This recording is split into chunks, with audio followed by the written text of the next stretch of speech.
آج کی گفتگو کا موضوع ہے ذکر الہی، اللہ کو یاد کرنا۔ اللہ تعالیٰ کو یاد کرنا خوبصورت ترین کاموں میں سے ایک کام ہے، بہترین عبادات میں سے ایک عبادت ہے۔ قرآن پاک میں اللہ تعالیٰ اس کے بارے میں فرماتے ہیں وَلَذِكْرُ اللَّهِ أَكْبَرُ، اور اللہ کا ذکر بہت بڑا کام ہے، بہت اچھا کام ہے۔ حقیقت یہ ہے کہ انسان جس چیز سے محبت کرتا ہے اس کو ضرور یاد کرتا ہے، اس کا ذکر کرتا ہے، دل ہی دل میں بھی اور زبان سے بھی، کیونکہ جس چیز کی محبت انسان کے دل میں ہوتی ہے وہ چیز زبان پر آ کر رہتی ہے۔ یہ ہو نہیں سکتا کہ ہم اللہ تعالیٰ سے محبت کرتے ہوں، دل میں اس کو یاد کرتے ہوں، پھر زبان سے اس کا ذکر کرنا بھول جائیں۔ ذکر الہی تو بندہ مومن کی زندگی میں غیر محسوس طریقے سے شامل ہو جاتا ہے۔ اس کی اس طرح عادت ہو جاتی ہے کہ انسان اٹھتے بیٹھتے چلتے پھرتے تنہائی میں سب کے بیچ میں بیٹھ کر اپنے رب کو یاد کرتا رہتا ہے، دل ہی دل میں یا زیر لب۔ وہ اپنے رب کو کسی حال میں بھی نہیں بھولتا، اور بھولے بھی کیوں؟ اس لیے کہ اس کی ذات پر رب کے احسانات ہر ایک سے بڑھ کر ہیں۔ اس کی نگاہیں ہر طرف رب کے کمالات دیکھتی ہیں، وہ ہر طرف رب کی نعمتوں کو دیکھ کر سرشار ہوتا رہتا ہے۔ وہ جس طرف بھی نظر اٹھاتا ہے وہیں اس کو رب کی قدرت اور تخلیق نظر آتی ہے۔ اپنے سامنے، دائیں بائیں، اوپر نیچے، ہر طرف زمین آسمان، جو کچھ بھی بنا ہوا ہے، جو کچھ بھی پھیلا ہوا ہے، وہ سب اس کے رب کا بنایا ہوا ہے۔ پھر وہ اس رب کو کیسے بھلا سکتا ہے؟ قرآن پاک میں اہل ایمان کو ذکر کرنے کی تلقین کی گئی ہے۔ اللہ سبحانہ و تعالیٰ فرماتے ہیں فَاذْكُرُونِي أَذْكُرْكُمْ، تم مجھے یاد کرو، تم میرا ذکر کرو، میں تمہیں یاد کروں گا۔ ایک اور جگہ پر فرمایا وَاذْكُرْ رَبَّكَ فِي نَفْسِكَ تَضَرُّعًا وَخِيفَةً وَدُونَ الْجَهْرِ مِنَ الْقَوْلِ بِالْغُدُوِّ وَالْآصَالِ وَلَا تَكُن مِّنَ الْغَافِلِينَ، اور اپنے پروردگار کو دل ہی دل میں عاجزی اور خوف کے ساتھ اور آہستہ آواز سے صبح و شام یاد کرتے رہو، اور دیکھنا غافل نہ ہونا، یعنی رب کی یاد سے کبھی بھی غفلت اختیار نہ کرنا۔ ایک اور جگہ پر فرمایا وَاذْكُرُوا اللَّهَ كَثِيرًا لَعَلَّكُمْ تُفْلِحُونَ، اور اللہ کا ذکر کرو کثرت کے ساتھ، بہت زیادہ۔ کیوں؟ لَعَلَّكُمْ تُفْلِحُونَ، تاکہ تم فلاح پاؤ، کامیاب ہو جاؤ۔ اس سے پتہ چلتا ہے کہ اللہ تعالیٰ کو یاد کرنا کامیابی کی علامت ہے، اللہ کے ذکر میں کامیابی کی ضمانت ہے۔ مومن مردوں اور عورتوں کی صفت قرآن پاک میں یہی بیان کی گئی ہے کہ وہ بہت زیادہ اللہ کا ذکر کرنے والے ہوتے ہیں۔ سورۃ الاحزاب میں آتا ہے وَالذَّاكِرِينَ اللَّهَ كَثِيرًا وَالذَّاكِرَاتِ، اور اللہ کا ذکر کرنے والے مرد اور اللہ کا ذکر کرنے والی عورتیں جو کثرت سے اللہ کا ذکر کرتی ہیں۔ کثیراً اعد اللہ لہم مغفرۃ واجرا عظیما، اللہ نے ان کے لیے بخشش اور بہت بڑے اجر کا وعدہ کر رکھا ہے۔ اور پھر یہ کہ ذکر کرنے کے لیے کوئی خاص وقت مقرر نہیں، انسان ہر حال میں ذکر کر سکتا ہے، ہر وقت میں ذکر کر سکتا ہے۔ نبی صلی اللہ علیہ وسلم کے بارے میں آتا ہے کان یذکر اللہ فی کل احیانہ، آپ ہر وقت میں، یعنی ہر قسم کے وقت میں، یعنی دن میں یا رات میں، صبح میں یا شام میں اللہ کا ذکر کیا کرتے تھے۔ حدیث پاک میں آتا ہے، حضرت ابو موسیٰ اشعری سے روایت ہے مثل الذی یذکر ربہ والذی لا یذکرہ مثل الحی والمیت، رواہ البخاری۔ آپ صلی اللہ علیہ وسلم نے فرمایا اس شخص کی مثال جو اپنے رب کا ذکر کرتا ہے زندہ انسان کی طرح ہے، اور اس کی مثال جو اپنے رب کا ذکر نہیں کرتا مردہ شخص کی طرح ہے۔ گویا ذکر کرنے والا اور نہ کرنے والا ان دونوں کے درمیان اتنا ہی فرق ہے جتنا ایک زندہ اور مردہ انسان میں فرق ہوتا ہے. اور یہ فرق کتنا بڑا ہے. یعنی انسان تو وہی ہوتا ہے، لیکن زندہ انسان میں اور مردہ انسان میں زندگی اور موت کا فرق ہے. بالکل اسی طرح جو شخص اپنے رب کو یاد کرتا ہے، اس کا ذکر کرتا ہے، اس کے اندر ایک زندگی ہے، اس کے اندر ایک خاص خوشی ہوتی ہے، اطمینان ہوتا ہے. اور وہ جو نہیں کرتا اس کا دل مردہ ہوتا ہے، اس کے اندر زندگی کی کوئی امنگ نہیں ہوتی.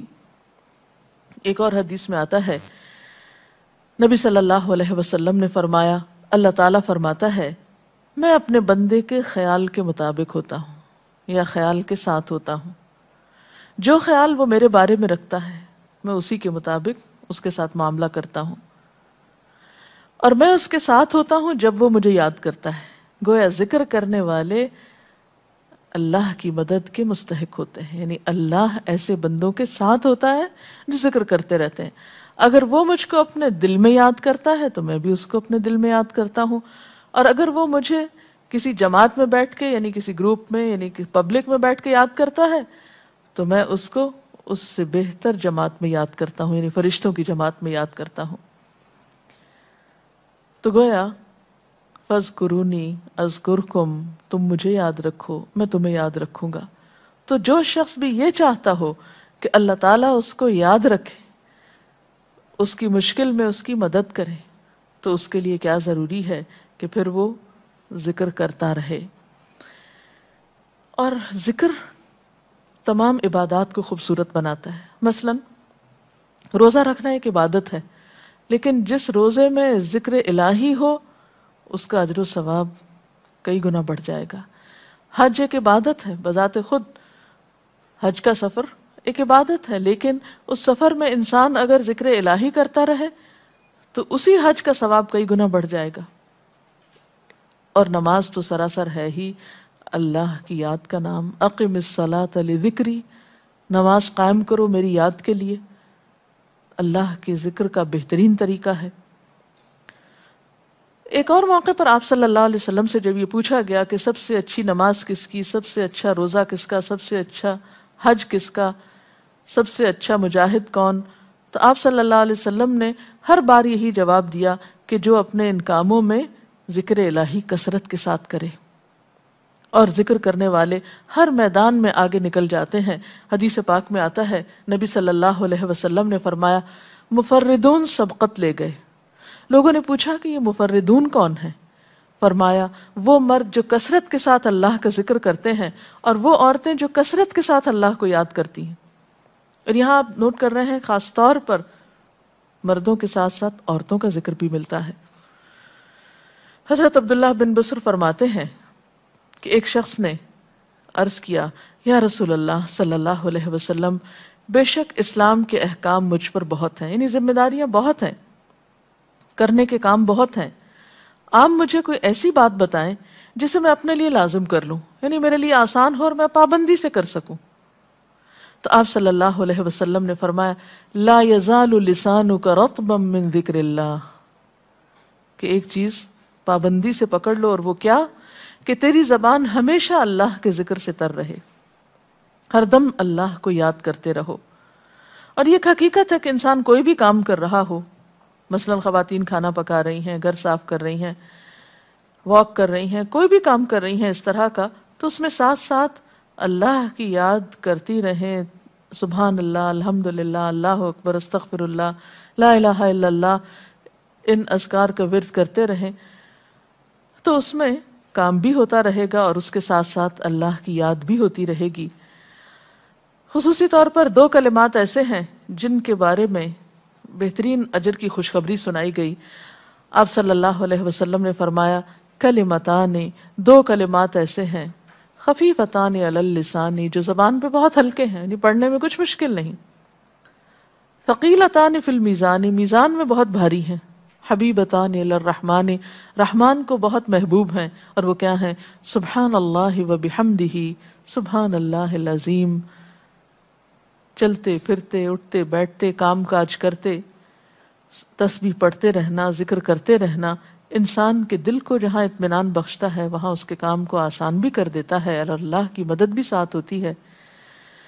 اور قرآن پاک میں ایسے لوگوں کے لیے خوشخبری ہے، الا بذکر اللہ تطمئن القلوب، سنو اللہ کے ذکر سے دلوں کو اطمینان ہوتا ہے۔ اور ویسے بھی میزان میں بہت بھاری نیکی ہے۔ ایک حدیث میں آتا ہے کہ رسول اللہ صلی اللہ علیہ وسلم نے لوگوں سے پوچھا، کیا میں تمہیں نہ بتاؤں کہ تمہارے اعمال میں سب سے اچھا عمل، سب سے پاکیزہ اور تمہارے درجات کو سب سے زیادہ بڑھانے والا، اور جو تمہارے لیے سونے چاندی کے خرچ کرنے سے زیادہ بہتر ہو، اور اس سے بھی بہتر ہو کہ تم اپنے دشمنوں سے ملو، ان کی گردنیں تم مارو اور وہ تمہاری گردنیں مارے، تو کیا ایسا عمل نہ تمہیں بتاؤں؟ صحابہ نے عرض کیا، ضرور یا رسول اللہ صلی اللہ علیہ وسلم، ہمیں ایسا عمل بتائیے۔ تو آپ نے فرمایا وہ اللہ کا ذکر ہے، یعنی تمام اعمال میں وہ سبقت لے جاتا ہے۔ اسی طرح ایک اور حدیث میں ہے، رسول اللہ صلی اللہ علیہ وسلم نے فرمایا کہ جب بھی کچھ لوگ بیٹھتے ہیں اور وہ اللہ کا ذکر کرتے ہیں، یعنی کسی مجلس میں اکٹھے ہو کر بیٹھتے ہیں، تو اللہ کی رحمت ان کو ڈھانپ لیتی ہے، ان پر سکینت نازل ہوتی ہے، اللہ تعالیٰ ان کا اپنے ہاں ذکر کرتے ہیں۔ گویا اکیلے بھی ذکر کیا جا سکتا ہے اور کسی مجلس میں اکٹھے بیٹھ کر بھی۔ پھر اسی طرح صبح و شام بھی، جیسا کہ قرآن پاک میں آتا ہے، وَسَبِّحْ بِحَمْدِ رَبِّكَ قَبْلَ طُلُوعِ الشَّمْسِ وَقَبْلَ غُرُوبِهَا، اپنے رب کی تسبیح بیان کرو سورج نکلنے سے پہلے اور اس کے غروب ہونے سے پہلے۔ ایک اور جگہ پر آتا ہے وَسَبِّحْ بِحَمْدِ رَبِّكَ بِالْعَشِيِّ وَالْإِبْكَارِ، اپنے رب کی حمد و ثنا بیان کرو عشی کے وقت یعنی عصر کے وقت، والابکار اور صبح کے وقت۔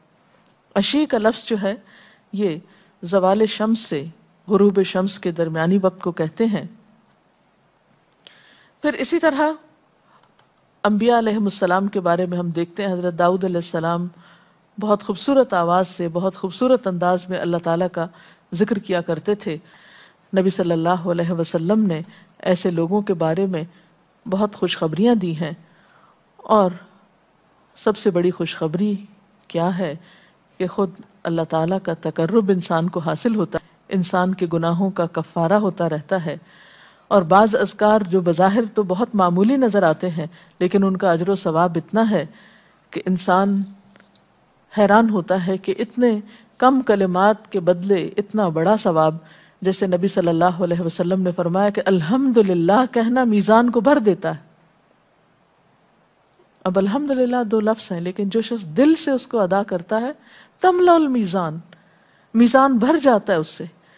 سبحان اللہ، الحمدللہ کے کلمات آسمان اور زمین کے درمیان کو پر کر دیتے ہیں، یعنی اتنا اجر و ثواب ہے ان چھوٹے چھوٹے کلمات کا بھی، لیکن اکثر شیطان ہمیں ان سے غافل رکھتا ہے۔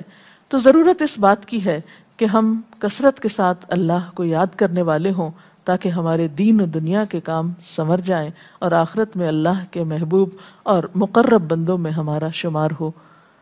اگر اس سلسلے میں آپ کے ذہن میں کوئی سوال ہے تو آپ کر سکتے ہیں۔ جی آپ پوچھیں۔ محترم ڈاکٹر صاحبہ، ہمیں آپ بتائیں گے کہ مسنون اذکار کی طرف ہمیں رہنمائی فرمائیے۔ بہت سی کتابیں ایسے ہیں جس میں نبی صلی اللہ علیہ وسلم سے ہر موقع کی مناسبت سے اذکار مذکور ہیں۔ مثلا آپ دیکھیے کہ آپ صلی اللہ علیہ وسلم جب نیند سے بیدار ہوتے تھے تو اس وقت اللہ تعالیٰ کے ذکر سے دن کا آغاز کرتے تھے۔ صبح کے وقت الحمدللہ الذی احیانا بعدما اماتنا والیہ النشور۔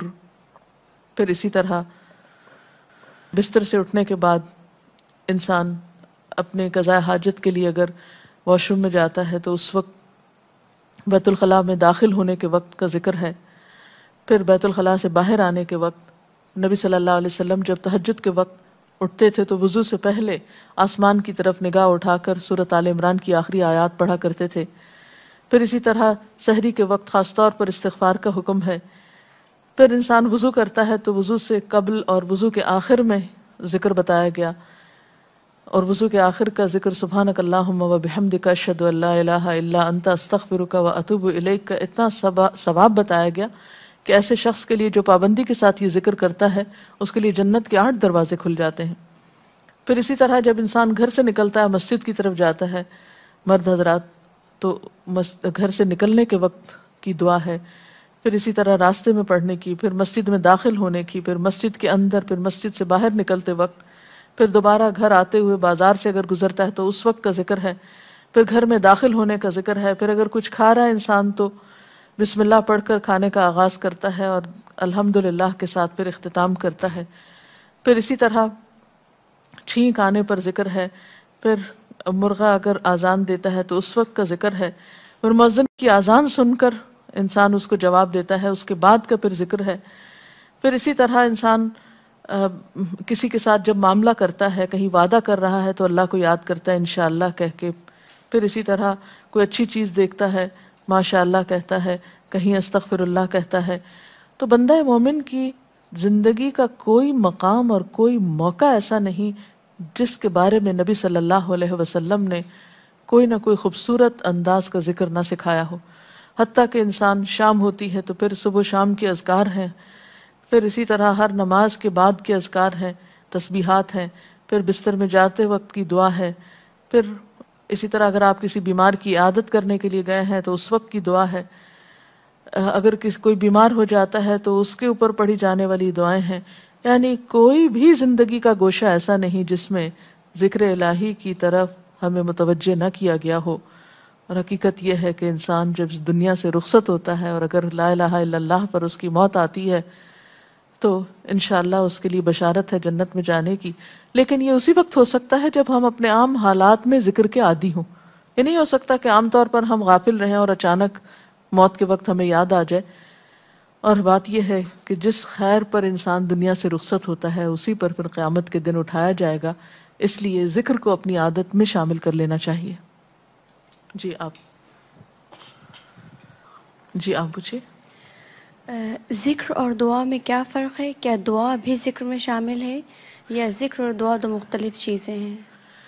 ذکر اور دعا دونوں ایک ہی چیزیں ہیں۔ ذکر کا مطلب ہے اللہ کو یاد کرنا۔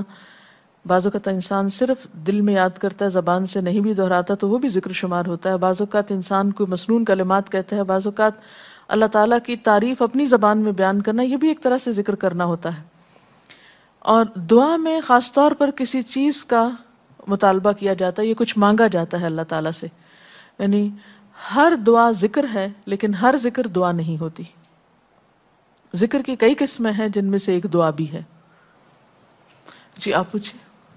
کیا ذکر کے لیے ہر وقت باوضو رہنا ضروری ہے؟ ذکر کے لیے ہر وقت باوضو رہنے کی شرط نہیں ہے۔ قرآن پاک میں اللہ تعالیٰ فرماتے ہیں الذین یذکرون اللہ قیاما وقعودا وعلی جنوبہم وَيَتَفَكَّرُونَ فِي خَلْقِ السَّمَاوَاتِ وَالْأَرْضِ رَبَّنَا مَا خَلَقْتَ هَذَا بَاطِلًا سُبْحَانَكَ فَقِنَا عَذَابَ النَّارِ۔ وہ لوگ جو اللہ کو یاد کرتے رہتے ہیں کھڑے ہو کر، بیٹھ کر، لیٹ کر، اپنے پہلوؤں پر، اور کائنات میں غور و فکر کرتے رہتے ہیں، کہتے ہیں کہ پاک ہے تو اے ہمارے رب، ہمیں آگ کے عذاب سے بچا۔ تو اس سے یہ پتہ چلتا ہے کہ انسان بیٹھ کر، چلتے پھرتے اور لیٹ کر بھی اللہ کو یاد کر سکتا ہے۔ اب لیٹنے کی حالت ایسی جس میں سونا بھی شامل ہے، تو سوتے ہوئے اگر انسان ڈر جائے یا کوئی برا خواب ہے تو اس وقت بھی ذکر کرنا، مسنون ذکر موجود ہے۔ یعنی اس وقت بھی نبی صلی اللہ علیہ وسلم نے دعا مانگنے کا طریقہ بتایا کہ اب کیا پڑھو، تاکہ تم اس خواب کے خوف سے، اگر کوئی ناپسندیدہ خواب ہے تو اس سے باہر آ جاؤ۔ تو اب آپ دیکھیں کہ سو کر تو وضو باقی نہیں رہتا، اور اگر اللہ کی یاد کے ساتھ ہر وقت باوضو ہونے کی شرط ہوتی تو پھر تو شاید ہی کوئی ذکر کر سکتا ہر وقت، کیونکہ ایک مشکل کام ہے۔